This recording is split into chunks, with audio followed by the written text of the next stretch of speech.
At IELTS Advantage, we've helped hundreds of students get a band 9 in their IELTS reading test. And what I thought I would do today is show you a simple technique that we use to help students get a band 9 in their IELTS reading test. I'm also at the end of this video going to give you a free reading course that has helped thousands of students get a band 7, 8 or even 9 in their IELTS reading test. So as you can probably see, the clue to improving to a band 9 level is looking at your answers. So every IELTS reading test looks the same. It has 3 sections, section 1, section 2, and section 3, and then it will ask you a range of different types of questions. Now, the combination of questions will vary from test to test, but it always has these 3 questions, and then there are about 10 or 11 different question types, such as true, false, not given, matching headings, multiple choice. You need to be aware of these. You also need to make sure that you use real official practice tests if you want to know where to get real official practice tests and not use fake tests. I'll put a link in the description and somewhere in the video to show you where you can get real practice tests. It's really important for this technique that you use practice tests that are official. So Cambridge English practice tests or practice tests from the British Council or IDP. If you use other practice tests, this technique will not work. So the first thing you need to do is do an official practice test under exam conditions. That means a practice test that you've never used before.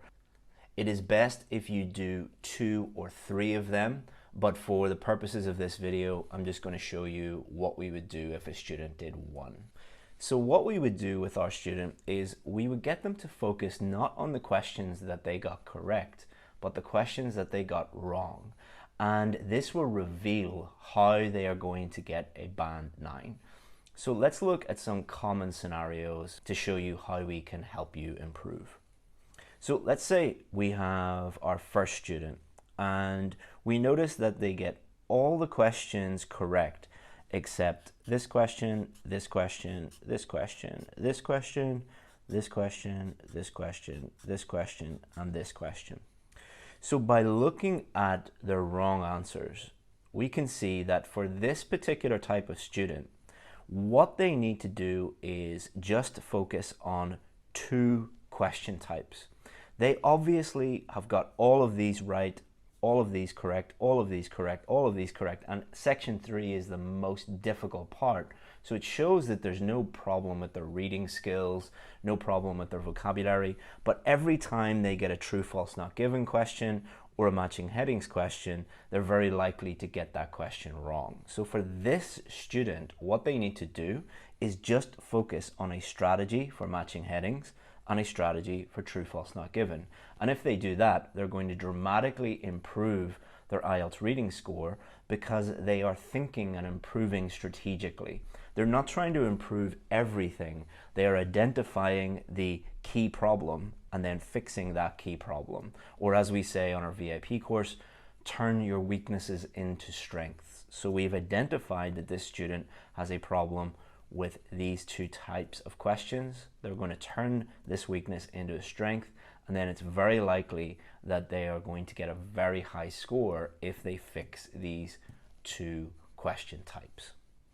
Now let's look at a different student. So this student gets nearly all the questions correct, but they get this one wrong, this one wrong, this one wrong, this one wrong, this one wrong, this one wrong, this one wrong, this one wrong, this one wrong, and this one wrong. So section 1 is quite easy. Section 2 gets a little bit more difficult, and section 3 gets even more difficult still. So if the student is getting all or mostly section 1 and section 2 correct, but when they get to section 3, they get nearly all section 3 wrong, or most of their mistakes are in section 3, this is an indication that this student needs help with their reading skills and or their vocabulary. Most of the time it will be both, because section 3, the text is going to be more difficult, the words in that text will be more difficult to understand, and the reading skills required, it requires more skimming, scanning, close reading. So for this student, most of them are incorrect. So we need to help this student mostly with their vocabulary and their reading skills. It could also be for a student like this where they're getting mostly section 3 wrong, where they are running out of time. So they had no problem in the first 2 sections, but they're running out of time. If they have a timing issue, then we need to help them with the different types of questions, familiarize themselves with the different types, help them with the strategy for those different types of questions, and then slowly build up speed.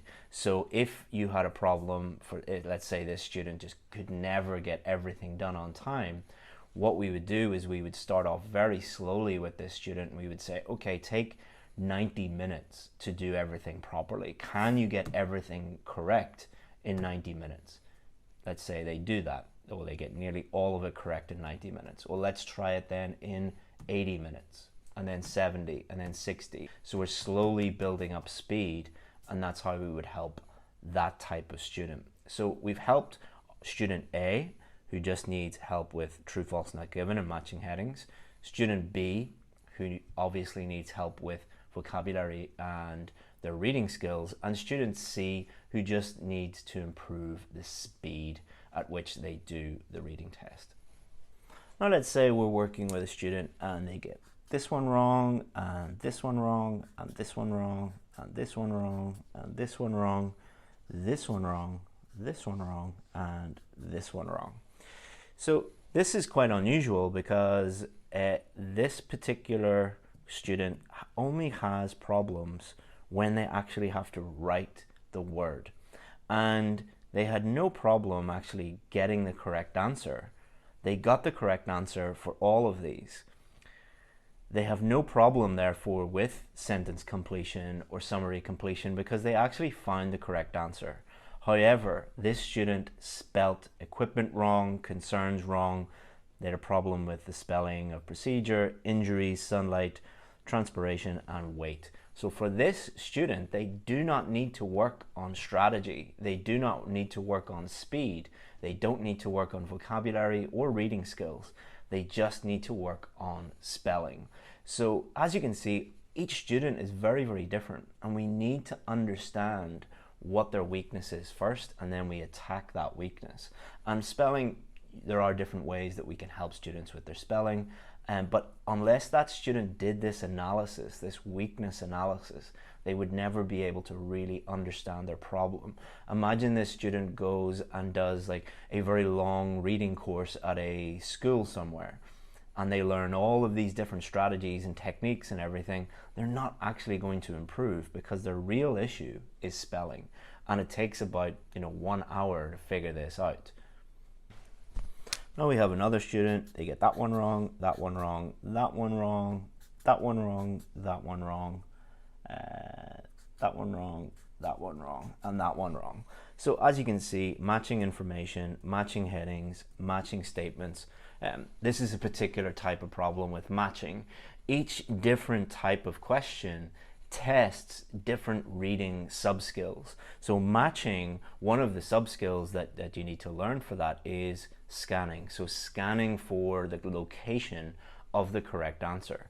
So with this student, often you will hear people saying things like, oh, I just get lost and I run out of time. Well, really, it's not the student getting lost or losing focus or running out of time. It is just they really need to work on their ability to scan, or it might be a skimming issue, or it might be that whenever the question requires students to really read carefully and think deeply about the answer, they get those questions wrong. So they need to work on close reading. So to summarize, it is extremely rare for a student to just be bad at reading and just continuously get low reading scores. There is always a reason. Normally it's one or two of these reasons. What you need to do again is get official practice tests. Do at least one. Better to do 2 or 3 under exam conditions, and then do this analysis of your weaknesses and then turn those weaknesses into strengths. If you want to know how to do that in more detail, check the description. There is a free reading course that has helped thousands of people get the reading scores that they need. And if you need any other help, feel free to get in touch with us at IELTS Advantage. If you have any suggestions for further videos, any feedback, feel free to put them in the comments. If you didn't like this video, feel free to give it a dislike. Thank you very much, and I hope you enjoyed the video.